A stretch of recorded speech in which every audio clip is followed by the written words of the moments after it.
एक गांव में एक मछुआरा अपनी पत्नी के साथ रहता था। वो सुबह सुबह घर से नदी की ओर निकल जाता और वहां जाल डालकर दिन भर मछली पकड़ता था। शाम तक जितनी मछली पकड़ पाता उसे बेचकर जो पैसे मिलते उन पैसों से अपना घर चलाता था। आमदनी अधिक नहीं थी क्योंकि कभी ढेर सारी मछलियां फंसती तो कभी बहुत ही कम। जैसे तैसे उसके दिन गुजर रहे थे। इस पर भी वो संतुष्ट था, लेकिन उसकी पत्नी लालची थी। चाहे वो कितना ही पैसे घर लेकर आए, वो कभी भी खुश नहीं होती और उसे गाली दिया करती थी। मछुआरा ज्यादा मेहनत कर अधिक से अधिक पैसे कमाकर उसे खुश करने की हर कोशिश करता था, लेकिन कभी उसे खुश नहीं कर पाता था। एक सुबह जब मछुआरा उठा तो उसका शरीर बुखार से तप रहा था, लेकिन पत्नी के डर से वो जाल लेकर मछली पकड़ने के लिए नदी में चला गया। कुछ देर वो नदी में जाल डालकर बैठा रहा, लेकिन एक भी मछली जाल में नहीं फंसी। वो खाली हाथ घर लौट आया। उसे खाली हाथ लौटा देख उसकी पत्नी चिल्लाने लगी और बोला आज उसकी तबीयत ठीक नहीं है, लेकिन उसकी पत्नी नहीं मानी और मजबूरन मछुआरा को फिर से मछली पकड़ने जाना पड़ा। बुखार से तपता हुआ वो नदी में जाल डालकर बैठ गया। बहुत देर तक जाल डाले रहने के बाद भी एक भी मछली जाल में नहीं फंसी। वो निराश होकर लौटने का मन बना लिया कि तभी उसे जाल कुछ भारी सा प्रतीत हुआ। वो बहुत खुश हो गया कि शायद कोई बड़ी मछली फंस गई है। उसने जल्दी जल्दी जाल खींचा। जाल में एक सुनहरी मछली फंसी हुई थी। मछुआरा ने इतनी सुंदर मछली पहली बार देखी थी। वो उस मछली को अपने हाथों में उठाया। तभी वो मछली बोल पड़ी, मछुआरे भाई, मैं इस नदी की रानी हूँ, मुझ पर दया करो, मुझे छोड़ दो। तुम मुझे छोड़ दोगे तो मैं तुम्हारी हर इच्छा को पूरी करूंगी। मछुआरे को मछली पर दया आ गई। उसने वापस नदी के पानी में छोड़ दिया और घर वापस आ गया। घर में पत्नी ने उसे खाली हाथ लौटा देख उसे गाली देने लगी। मछुआरे ने उसे किसी तरह शांत कर सुनहरी जादुई मछली की बात बताई। सारी बात जानकर उसकी पत्नी भड़क गई कि जब जादुई मछली हर इच्छा पूरी करने तैयार थी तो तुमने कुछ मांगा क्यों नहीं। उसने जबरदस्ती मछुआरे को नदी पर भेजा और जादुई मछली से खाने पीने का सामान मांगकर लाने को कहा। मछुआरा नदी पर पहुंचा और किनारे खड़े होकर जोर से चिल्लाया, मछली रानी बाहर तो आओ, मेरी एक विनती सुन लो। कुछ ही देर में नदी के पानी में हलचल हुई और सुनहरी जादुई मछली पानी के ऊपर आ गई। फिर मछली बोली, क्या बात है मछुआरे भाई, मुझे क्यों बुलाया। फिर मछुआरा ने हाथ जोड़कर कहा, मछली रानी, आज घर पर खाने का कुछ सामान नहीं है। मैं और मेरी पत्नी दोनों भूखे हैं। क्या तुम मुझे खाने का कुछ सामान दे सकती हो। मछली बोली, क्यों नहीं, तुम अपने घर पहुंचो, वहां खाने का सामान पहुंच जाएगा। मछुआरा ने वापस घर की राह पकड़ ली।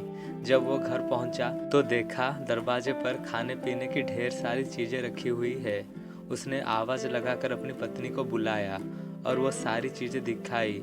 उसकी पत्नी खुश हो गई। सारी चीज घर के अंदर रखने के बाद मछुआरा बैठा ही था कि पत्नी बोली, तुम भी क्या बस खाने पीने की चीज ही मांग कर लाए। सुंदर वस्त्र और कीमती आभूषण भी तो मांगने चाहिए थे। अभी जाओ और जादुई मछली से जाकर वस्त्र और आभूषण मांगो। मछुआरे को बार बार जाकर मछली से चीजें मांगना ठीक नहीं लगा। वो बोला, अभी तो इतना सारा खाने का सामान मांग कर लाया हूँ, हमारे खाने की जरूरत तो पूरी हो गई, कपड़े और आभूषण फिर कभी मांग लूंगा। ये बात सुनते ही उसकी पत्नी ने आसमान सिर पर उठा लिया। मछुआरा उदास होकर नदी की ओर चल पड़ा। वहां उसने फिर से मछली को पुकारा, मछली रानी, जरा बाहर तो आओ। मछली पानी के ऊपर आ गई। मछुआरा हिचकिचाते हुए बोला, क्या बताऊं मछली रानी, पत्नी कपड़े और आभूषण मांग रही है, क्या तुम उसकी उस मांग को पूरी कर सकते हो। उसकी इच्छा पूरी होगी, जाओ घर लौट जाओ, मछली ने बोली। इतना कहकर मछली पानी में चली गई। मछुआरा जब घर पहुंचा तो देखा कि उसकी पत्नी नए कपड़े और आभूषण पहनकर बैठी हुई है। मछुआरे को देखते ही वो खुशी से झूम उठी।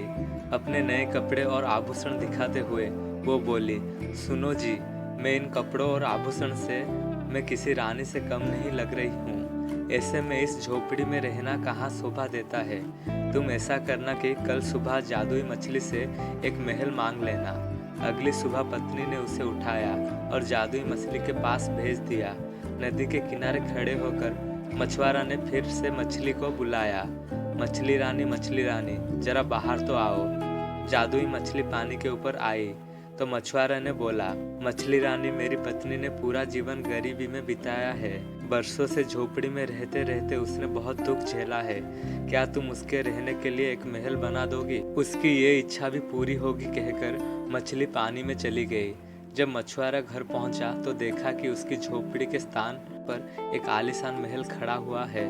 अंदर जाने पर उसने देखा कि उसकी पत्नी सज संवर कर बैठी हुई है। वो बहुत खुश हुई।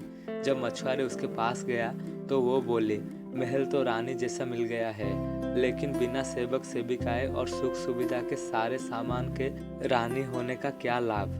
कल तुम मछली से सेवक सेविकाएं और सुख सुविधा और सारा सामान मांग लेना। मछुआरा ने पत्नी को समझाने की कोशिश की, लेकिन पत्नी नहीं मानी।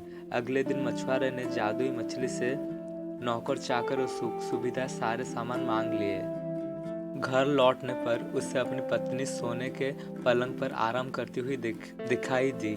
सेवक सेविकाएं उसकी सेवा में लगे हुए थे। उसकी पत्नी बहुत खुश थी। कुछ दिन उसने बड़े मजे से काटे, लेकिन फिर उसके मन में नई इच्छा ने जन्म ले लिया। एक दिन वो मछुआरे से कहने लगी, मैं इस महल की रानी तो बन गई, लेकिन अब मैं इस पूरी पृथ्वी की रानी बनना चाहती हूँ। जाओ जादुई मछली से कहो कि मुझे इस पृथ्वी की रानी बना दे।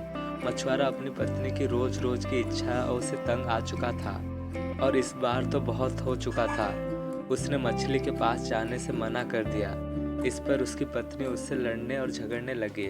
इस पर भी जब मछुआरा तैयार नहीं हुआ तो उसने उसे महल से निकाल दिया। दुखी मछुआरा फिर से नदी पर गया और जादुई मछली को पुकारने लगा, मछली रानी जरा बाहर तो आओ। जादुई मछली पानी के ऊपर आ गई और बोली, क्या बात है, अब तुम्हारी पत्नी की क्या इच्छा है? मछुआरा बोला, अब तक मैं हर बार अपनी पत्नी की इच्छा लेकर तुम्हारे पास आया करता था, आज अपनी इच्छा लेकर आया हूँ। मछली बोली, कहो क्या चाहते हो? मछुआरा बोला, मैं चाहता हूँ कि तुमने अब तक हमें जो भी दिया है वो सब वापस ले लो। एक बात मुझे समझ आ गई है कि इच्छाओं का कोई अंत नहीं है। तुम जितना देती रहोगी मेरी पत्नी उतना मांगती रहेगी। वो कभी संतुष्ट नहीं होगी और बिना संतुष्ट हुए वो कभी खुश नहीं रह पाएगी। मछली बोली, तुम्हारा ये इच्छा पूरी हो, और वो पानी में चली गई। मछुआरा जब अपने घर पहुंचा तो महल गायब हो चुका था। उसके स्थान पर उसकी झोपड़ी आ गई थी। अंदर जाने पर उसे फटे पुराने कपड़े में अपनी पत्नी दिखाई दी। मछुआरा को देख वो रोना पीटना मचाने लगी कि महल, धन दौलत, सेवा सेविकाएं, आभूषण कुछ भी ना रहा। मछुआरे ने उससे कहा कि अपनी आंखें पर पड़ा लोभ का पर्दा हटाओ तो तुम्हें इस गरीबी में भी सुख नजर आएगा। जितना लालच करोगी उतना और लालच बढ़ेगा। इसीलिए जीवन में जो है उससे संतुष्ट रहना सीखो। मैं अपनी मेहनत से जो भी रूखी सूखी लाऊं उससे खुश रहना। मैं अपनी मेहनत से जो भी रूखी सूखी लाऊं उससे सुख रहने को तैयार रहो। मेरे साथ रहो, नहीं तो जाल लेकर जा रहा हूँ। पत्नी अकेले कैसे रहती? उसे एहसास हुआ कि वो लालच में अंधी हो गई थी। उसने अपनी पति को बहुत दुख दिया है। वो मछुआरे से क्षमा मांगने लगी। उसके बाद वो जीवन में जो मिला उससे अपने पति के साथ संतुष्ट रही।